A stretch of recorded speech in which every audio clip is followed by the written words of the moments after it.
नमस्कार, मैं रवि कुमार पांडे।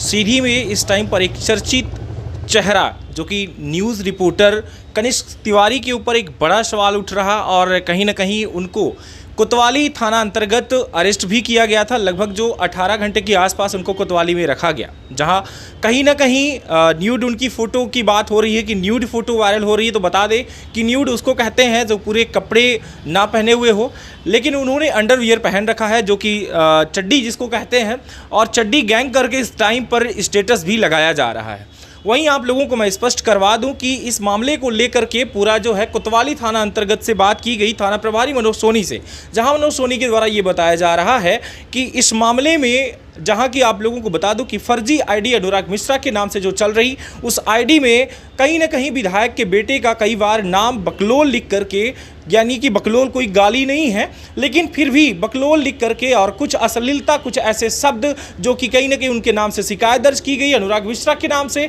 कि आखिर में इस आईडी पर मेरे नाम से बार बार ऐसा क्यों किया जाता है। जहां पर जांच किया भी गया, जांचकर्ता अधिकारी कोतवाली को ही बनाया गया, जहां आप लोगों को बता दूं कि उसी के जो कुछ अधिकारी थे, जांच पड़ताल के दौरान इस पर नीरज कुंदेरे नाम का व्यक्ति का नाम आया, जहां की ये भी बताया गया पुलिस के द्वारा कि इस पर जो है, मैंने जब जांच किया तो इस पर जो नंबर आ रहा है वो नीरज कुंदेर का है, जिसको नीरज कुंदेर को लगभग उसी दिन उठा लिया गया था जिस दिन का ये पूरी वारदात है। जहां की आप लोगों को बता दूं कि उनको उठाने के बाद यहां पर कनिष्क तिवारी जो कि उनके बचपन के मित्र हैं, और उस मित्रता के चलते उन्होंने उसको छुड़वाने की कई बार कोशिश भी की, और यहां तक कि वो थाना भी पहुंचे, और थाना पहुंचने के बाद उन्हें वकील को भी चुना, और वकील से बात करने के बाद यहां तक कि न्यायालय में भी वो उनको जब पेश किया गया तो उनके तरफ से वकील भी रखा गया, क्योंकि यहाँ पर वो बतौर पत्रकारिता के हिसाब से काम कर रहे थे। क्योंकि बता दूं कि जिस तरीके से पुलिस 8 घंटे का ड्यूटी कर रही है, अगर वर्दी में है 8 घंटे बाद अगर वो जब वर्दी उतारते हैं या फिर जब उनकी छुट्टी हो जाती है, तो जिस तरीके से वो पेश आते हैं कि ये मेरी पत्नी है और मैं इनका पति हूँ, जिस तरीके से उनकी एक ये भी जिम्मेदारी बनती है कि मेरा कोई मित्र है तो उसके हिसाब से वो मित्र बन जाते हैं, जिस तरीके से ये होता है। क्योंकि आप लोगों को मैं स्पष्ट ये बात करवा रहा हूं कि वर्दी किसी की नहीं होती, ना तो माई का, ना बाप का, ना आपका। यानी कि आप याद रखिएगा इस बात को कि जिस तरीके से वर्दी किसी की नहीं होती, उसी तरीके से मीडिया भी किसी का नहीं होता। मीडिया का मतलब ही होता है कि हम जो दिखेगा, जो स्पष्ट होगा वही हम आपको दिखाएंगे, लेकिन जानकारी के हिसाब से ही, जो मुझे जानकारी होगी वही आपको बता सकते हैं। लेकिन यहाँ पर जब ये देखा जाता है कि एक पत्रकार का नाम आता है, तो बतौर पत्रकार मैं पहले ही बता रहा हूं कि उनके द्वारा सारे काम जो किए जा रहे थे बतौर पत्रकारिता के हिसाब से किए जा रहे थे, क्योंकि पहले ही बताया कि उनका जो ये नीरज कुंदेरे नाम का जो व्यक्ति है वो बचपन का मित्र है, जिस पर ये आरोप लगे हुए थे।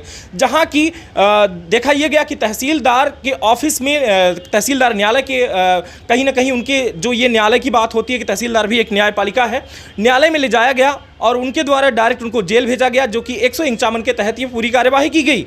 और इसके बाद जेल जैसे ही भेजा जाता है, उसके कुछ देर बाद उनके परिजन नीरज कुंदेर के और कनिष्क, जो कि खुद बता दें कि उनके मित्र हैं, और कुछ और अन्य व्यक्ति वहां पर इकट्ठे होते हैं, और इकट्ठा होने के बाद वो FIR कॉपी मांगने के लिए जो है कि किस किस ये एक्ट के तहत, किस किस धारा के तहत उनको जेल भेजा गया, ये जानकारी मांगने के लिए कोतवाली पहुंचते हैं। जहां की कोतवाली में ऐसी कोई भी उनको जानकारी नहीं दी जाती, लेकिन वो लिखित में कहते हैं कि लिखित में दो, अगर कोई जानकारी चाहिए तो आप उच्च अधिकारी से बात करें। लेकिन आपको बता दें कि अगर कोई FIR अगर की गई है तो शिकायतकर्ता को भी ये फर्ज बनता है कि वो दिखाया जा सके कि आपके ऊपर ऐसी ऐसी कार्यवाही की जा रही है, फलाना ठिकाना कार्यवाही के हिसाब से, यानी कि धारा के हिसाब से।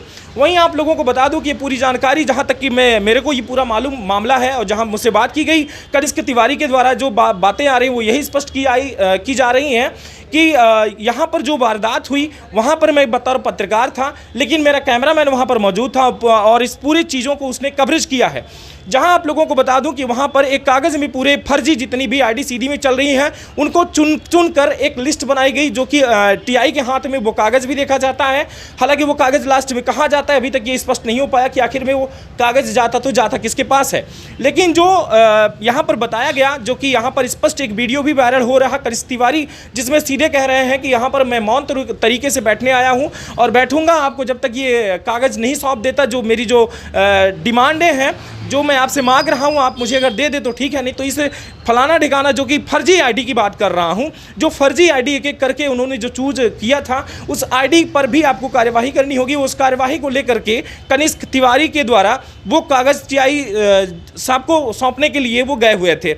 लेकिन अब बात ये उठ जाती है कि टीआई के द्वारा ये स्पष्ट किया जा रहा है कि उन्होंने रोड को जाम कर दिया, जहां आना जाना लोगों का प्रतिबंधित हो चुका है, जिसकी वजह से मुझे 151 के तहत तुरंत ही इनको उठाकर और अरेस्ट करना पड़ा। लेकिन वहीं पर पूरे ये मुद्दे जो हैं, अभी कुछ ऐसी चीज़ें हैं जो कि स्पष्ट नहीं हो पा रही हैं, जो कि मैं खुद आप लोगों से कनिष्क तिवारी जो कि जिनके ऊपर ये आरोप लगा है, जिसको आप बार बार पत्रकार कह रहे हैं, तो वाकई में उन्होंने एक पत्रकार की छवि बना रखी है, जिस दौरान आप इनको पत्रकार कह रहे हैं। लेकिन सबसे बड़ी बात ये कि जिस तरीके से एक पुलिस हो या जज हो या कोई भी व्यक्ति हो, जिस तरीके से उसके भाई बहन दोस्त मित्र होते हैं, वैसे ही एक पत्रकार का भी भाई मित्र दोस्त जो भी कहें आपको, हर व्यक्ति होता है।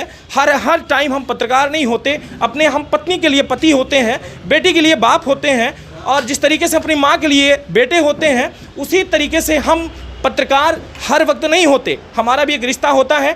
जिस टाइम पर वो बतौर पत्रकारिता के अंतर्गत आते थे, जहाँ की उन्होंने खुद ये कहा कि मैं बतौर पत्रकार वहाँ पर मौजूद था, और उनके द्वारा ये सिर्फ डिमांड थी कि आखिर में किस किस धारा के अंतर्गत उन्होंने नीरज कुंदेर को जेल भेजा है। सुनिए यहाँ पर कि टीआई के द्वारा क्या क्या कहा जा रहा है, पूरी जाँच पड़ताल जो उनके द्वारा की गई उनके हिसाब से। लेकिन अभी तक मैं विपक्ष पार्टी से नहीं मिल पाया, जो कि विपक्ष पार्टी से मिलने के बाद मैं आपसे स्पष्ट करवाऊंगा। लेकिन जो भी जानकारी मुझे मिली, ये फ़ोन के दौरान ही जानकारी दी गई, बता दूं कि कनिष्क तिवारी के द्वारा। लेकिन जब भी ये मामला कनिष्क तिवारी से मिलेंगे और उनसे बातें करेंगे कि क्या क्या उनके साथ हुआ, क्या वारदात को ये जो हुई उनके साथ, तो इसका क्या क्या उनके ऊपर इल्ज़ाम लगाया गया। और सबसे बड़ी बात ये कि यहाँ पर जो ये देखी जा रही है कि इस पर विधायक का भी नाम आ रहा है और विधायक के बेटे का भी नाम आ रहा है, और ये भी कहा जा रहा है कि विधायक के दबाव में ही पुलिस ने मुझे रात भर मारा पीटा, और यहाँ पर उसी के कारण ही एक फ़ोटो भी, यानी कि विधायक के दबाव के कारण ही यहाँ पर एक फ़ोटो जो है कहीं ना कहीं कहा जा रहा है कि वायरल हुई।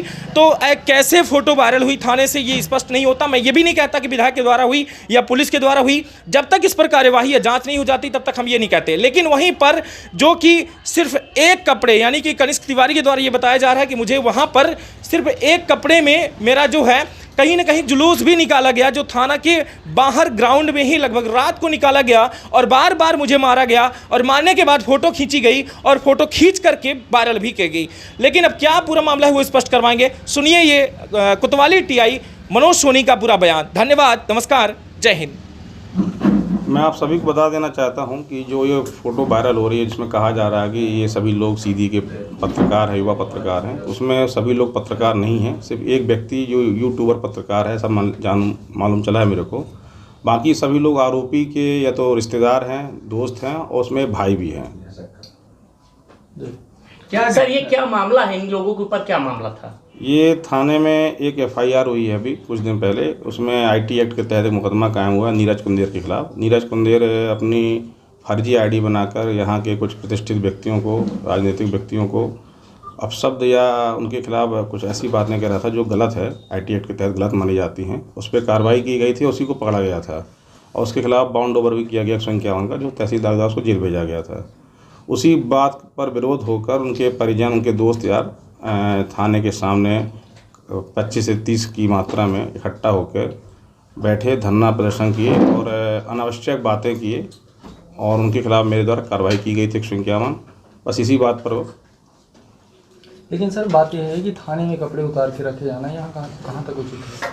नहीं, जो बात आ रही न्यूड वाली बात आ रही है, ऐसा न्यूड नहीं है। सभी लोग अंडरवियर पहने हुए हैं। हम लोग सुरक्षा की दृष्टि से उनको अंडरवियर हवालात में इसलिए रखते हैं ताकि कोई व्यक्ति ऐसी फांसी वासी ना लगा, क्योंकि कई घटनाएं घट जाती हैं, कपड़े पहन के लोग फांसी लगा लेते हैं, तो हम सुरक्षा की दृष्टि से उनको रखते हैं। बाकी ऐसा कुछ नहीं है। ये जो आपके चैम्बर से एक फोटो वायरल हो रहा है, इसमें किसको माना जाए, दोषी कौन है इसका, आखिर कैसे? अब ये बात तो मैं भी नहीं बता सकता, क्योंकि जब बातचीत हुई है तो उस समय उनके कुछ परिजन लोग भी थे वहाँ पे। हो सकता है उनके किसी परिजन ने या दोस्तों ने जो खींच लिया होगा फोटो। बाकी पुलिस विभाग के द्वारा ऐसा कुछ गलत नहीं किया गया। सर इस प्रकरण में और भी कई लोग थे उस धरना प्रदर्शन के दौरान, जब ये स्थिति निर्मित हुई, कार्यवाही की, उसमें से अभी बहुत से लोग फरार हैं, उन पे क्या कार्रवाई होगी, उनकी बिल्कुल, गिरफ्तारी अगर होगी? उनके खिलाफ सबूत मिलते हैं और या उनके खिलाफ कुछ भी साक्ष्य आते हैं, वीडियो हैं उनके? बिल्कुल वीडियो भी आएंगे, उनके खिलाफ कार्रवाई की जाएगी। सर आपने कहा कि यूट्यूबर पत्रकार के ऊपर 151 प्रतिबंधित कार्रवाई की गई। सर ये धरना प्रदर्शन के टाइम में ये कवरेज कर रहे थे कि ये धरना प्रदर्शन कर रहे थे? उस समय तो ये धरना प्रदर्शन में ही शामिल थे, कोई कवरेज नहीं किया जा रहा था और इन्हीं के द्वारा लोगों को मतलब आक्रोशित करवाया जा रहा था, विरोध करवाया जा रहा था कि मतलब वो शासन के पुलिस के विरोध में बोले। मैंने क्या इसकी पुष्टि हो पाई कि वो यूट्यूबर पत्रकार थे या फिर न्यूज नेशन का आईडी लगा के पत्रकारिता करते हैं, तो यूट्यूब या टीवी? अब इस संबंध में तो अभी मैंने जानकारी मांगी है, बाकी ऐसा कुछ समझ में नहीं आया कि कोई विशेष पत्रकार, क्योंकि अगर पत्रकार होते तो यहाँ के जितने सारे मीडिया ग्रुप हैं, बहुत सारे लोग, आप लोग भी जानते हैं, ऐसा किसी ने कुछ कहा तो नहीं मेरे पास अभी तक। सर कई मतलब कहा जा रहा है कि कई थाना प्रभारी आकर के मारपीट किया, क्या सर क्या कहें? नहीं, थाना प्रभारी कई लोग आए जरूर थे, लेकिन वो सुरक्षा की दृष्टि से पुलिस की सहयोग और मतलब कोई भी आंदोलन छोटा मोटा बड़ा ना होने पाए, कुछ मतलब गलत ना होने पाए, उसकी सुरक्षा की दृष्टि से आए थे। मारपीट किसी ने नहीं की। सर इसमें शराब माफिया का भी नाम आ रहा है कि कोई कल्लू सिंह करके व्यक्ति था जो फोटो खींचा है, वहाँ अंदर तक गया था। अभी मेरे पास तो हाँ आया जरूर था, फोटो की बात तो नहीं आई है। आए तो बहुत से लोग थे, कई दोस्त यार उनके मिलने भी आए, कुछ तो उसके परिजन लोग भी आए। मैं ये तो नहीं बोल सकता किसने फोटो खींच ली, वो जांच का विषय है, उसमें हो रही थी। सर इसमें जो आरोपी लोग हैं, क्या उनके ऊपर पूर्व में भी इस तरह के और मुकदमे हैं? जी, जो जिस पत्रकार की बात की जा रही है कनिष्क तिवारी, उसके खिलाफ ऑलरेडी थाने में पहले 354 का अपराध कायम है, जिसका ये जांच चल रही है। और एक और है सुनील चौधरी, शायद उसका भी कुछ आपराधिक रिकॉर्ड है। बाकी लोगों के भी आपराधिक रिकॉर्ड देखे जा रहे हैं। ऐसी बातें आ रही थी कि पैसे दिए गए कुछ लोगों द्वारा मारपीट करने के लिए, ये चर्चा का विषय बना हुआ। जी नहीं, ये सब गलत बातें हैं, इसको सिर्फ तूल दिया जा रहा है। ये अनावश्यक बातें हैं जिसको राजनीतिक या कुछ कह सकते हैं कि अपन सामाजिक दृष्टि से कुछ लोग उसको तूल दे रहे हैं। न्यूड फोटो को लेकर ही भारी बवाल मचा हुआ है। क्या थाने में इन आरोपियों को में से किसी को आपने न्यूड करके रखा, क्या ऐसा संभव है? ये तो असंभव वाली बात है, क्योंकि मैं क्या, हमारे पुलिस विभाग में कभी भी किसी को न्यूड नहीं रखा जाता है, क्योंकि हमारे पुलिस विभाग में महिला रक्षक हैं और इसके अलावा महिला फरियादी लोग भी आती हैं।